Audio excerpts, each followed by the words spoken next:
So in today's lesson የምናየው ደግሞ types of enzymes ነው። ኢንዛይምስ አሁን ከምን እንደተሰሩ ተምረናል። ከፕሮቲን ስትራክቸር ነው የተሰሩት።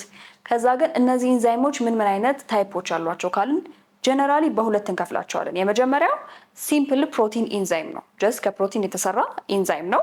የተለየ ዲፍረንት አክቲቭ ሳይት ይኖረዋል፣ ሰብስትሬት ይኖረዋል። that's substrate binding site ማለት ነው።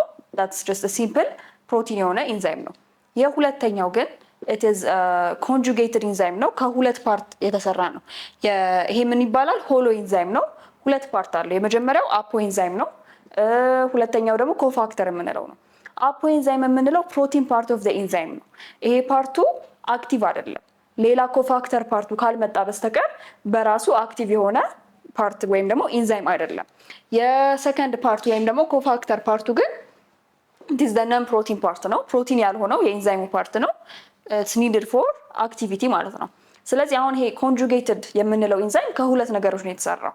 የመጀመሪያው ፕሮቲን ፓርት ነው። ሁለተኛው ደግሞ ነን ፕሮቲን ፓርት ነው። ፕሮቲን ፓርቱ አፖ ኢንዛይም ነው የሚባለው። ነን ፕሮቲን ፓርቱ ኮፋክተር ነው የሚባለው። ፕሮቲን ፓርቱ it is the inactive part። ነን ፕሮቲን ፓርቱ ደግሞ it is which is needed for activity። ኢንዛይሙ እንዲሰራ የሚያስፈልገው ፓርት ነው ማለት ነው። ሶ የተለያዩ ኮፋክተሮች ሊኖሩ ይችላሉ። ለምሳሌ ፕሮስቴቲክ ግሩፕ ታይትሊ ባውንድ ላይክ ሜታል አየን ሊኖረን ይችላል። ልክ እንደነ ሶዲየም አየን የተለያዩ ኮፋክተር ሜታል አየኖች ሊኖሩን ይችላሉ። አየን ብቻ ሳይሆን ኮፋክተሮች ኮኢንዛይምም ሊኖረን ይችላል። ማለትም ፕሮቲኑን አክቲቬት ማድረግ የሚችል ልክ እንደ ቫይታሚን ቢ ታይፕ ኦፍ ኮምፕሌክስ የሆነ የራሱ አለው ማለት ነው። ሶ ሆሎ ኢንዛይም ማለት ወይም ደግሞ the conjugated type of enzyme it's made up of the apoenzyme እና the cofactor ማለት ነው።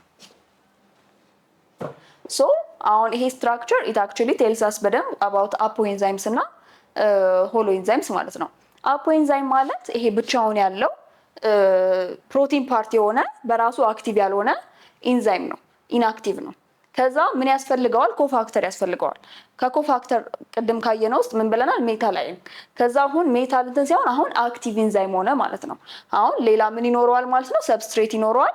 ከሰብስትሬቱ ባይንድ ካደረገበት there is going to be ሪያክሽን ይኖረናል ማለት ነው።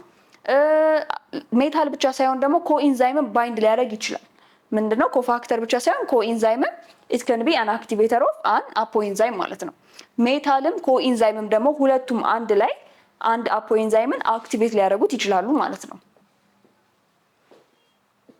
አሁን ቅድም ያየነው it's based on the type of componentዎች ወይም ደግሞ ስትራክቸሮቻቸው ነው። አሁን ደግሞ based on the type of reactions they catalyze በዲፍረንት ዌይስ እንከፋፍላቸዋለን። አሁን ለምሳሌ ኦክሲዶ ሪዳክቴዝ የምንላቸው ሪዶክስ ሪያክሽኖችን ካታላይዝ የሚያደርጉ ኢንዛይሞች ናቸው። ኦክሲዶ ሪዳክቴዝ የምንላቸው ትራንስፈሬዝስ የምንላቸው ከአንድ ኮምፓውንድ ወደ ሌላ ኮምፓውንድ የሆነ ግሩፕን ትራንስፈር የሚያደርጉ ለምሳሌ ሜታይል ግሩፕ ሊሆን ይችላል፣ አማይን ግሩፕ። እነዚህን ትራንስፈር ማድረግ የሚችሉ ኢንዛይሞች ዊ ኮል ደም ትራንስፈሬዝስ ማለት ነው።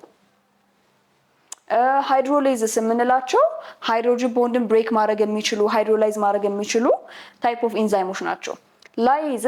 ላይዝም ኢትስ አባውት ብሬኪንግ ነው። ዋተር ሊሆን ይችላል ኦር ኦክሲዴሽን ወይም ደግሞ ዲካርቦክሲሌሽን ካርበንን ሪሙቭ ማድረግ እንደዚህ አይነት ሪያክሽኖችን ካታላይዝ የሚያደርጉ ከሆነ they are ላይዞች ናቸው። አይሶመሬዞች ደግሞ ኮንቨርቲንግ አንዱን ስትራክቸር ወደ ሌላ ስትራክቸር ራሱ ሆኖ ግን አይሶመርስ መፍጠር ከሆነ ኢትስ አይሶመሬዝ ነው። ላይጌዝስ የምንላቸው ደግሞ ጆይን የሚያደርጉ ናቸው። ሞለኪውልስ ዩዚንግ ኤቲፒ ኢነርጂ ሞለኪውሎችን አንድ ላይ ባይንድ የሚያደርጉ ዩዚንግ ኤቲፒ ኢነርጂ ምንድነው? ላይጌዝስ ማለት ነው። ሶ በአጠቃላይ ስለ ታይፕስ ኦፍ ኢንዛይምስ ያየነው ይሄን ይመስላል። ኢንዛይምስ ሲምፕሊ በሁለት ይከፈላሉ። ሲምፕል ፕሮቲን ኢንዛይም እና ኮንጁጌትድ ኢንዛይም። ሲምፕል ፕሮቲን ማለት ከፕሮቲን የተሰራ ሲምፕል የሆነ ኢንዛይም ነው። ኮንጁጌትድ ግን ሁለት ፓርት ያለው፣ አንድ አክቲቭ አንድ ኢንአክቲቭ ፓርት ያለው። አክቲቭ ፓርቱ ፕሮቲን ያልሆነ፣ ነን አክቲቭ ፓርቱ ደግሞ ፕሮቲን የሆነ። እንዴት አክት እንደሚያደርጉ ደግሞ የሚያደርጓቸው ሜታሎች ኮኢንዛይም ያለው ማለት ነው።